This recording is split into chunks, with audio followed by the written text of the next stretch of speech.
வணக்க மக்களே, இன்றைக்கி வந்து கோல்டு அண்ட் சில்வர் அப்டேட் பாருங்கள். சில்வர் பாருங்கள், இன்றைக்கி அகைன் வந்து 1 கிலோ வந்து 3 லட்சத்துக்கு கிராஸ் 3 லட்சத்துக்கு வந்துருச்சு. ஓகேங்களா? அதாவது வந்து ஒரு கிராமுக்கு வந்து 300 ருபீஸில் வந்து செல் ஆகிட்டுருக்கு.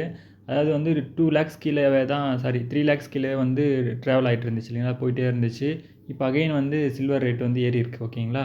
நான் லாஸ்ட் டைம் சொன்ன மாதிரியே தான் வந்து நீங்கள் வந்து எவ்வளோக்கு எவ்வளோ கம்மியாக, அதாவது 240 அந்த ரேஞ்சுக்கெலாம் வந்து இருக்கும்போது நீங்கள் நிறைய இன்வெஸ்ட் பண்ணுங்கள், கண்டிப்பாக ஏறும் அப்படின்ற மாதிரி நம்ம சொல்லியிருந்தோம்.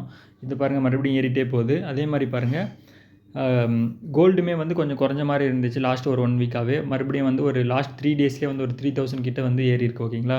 இன்றைக்கே ஆல்மோஸ்ட் வந்து 1500 வந்து இன்றைக்கி 1 டேலே வந்து ஏறி இருக்குது. அதாவது வந்து 8 கிராம் நம்ம யூஸ் பண்ணுற உங்களுடைய 8 கிராமுடைய ப்ரைஸ் வந்து 1,18,880 வந்து இப்போ வந்து கரண்ட்டில் வந்து சேல் ஆகிட்டுருக்கு.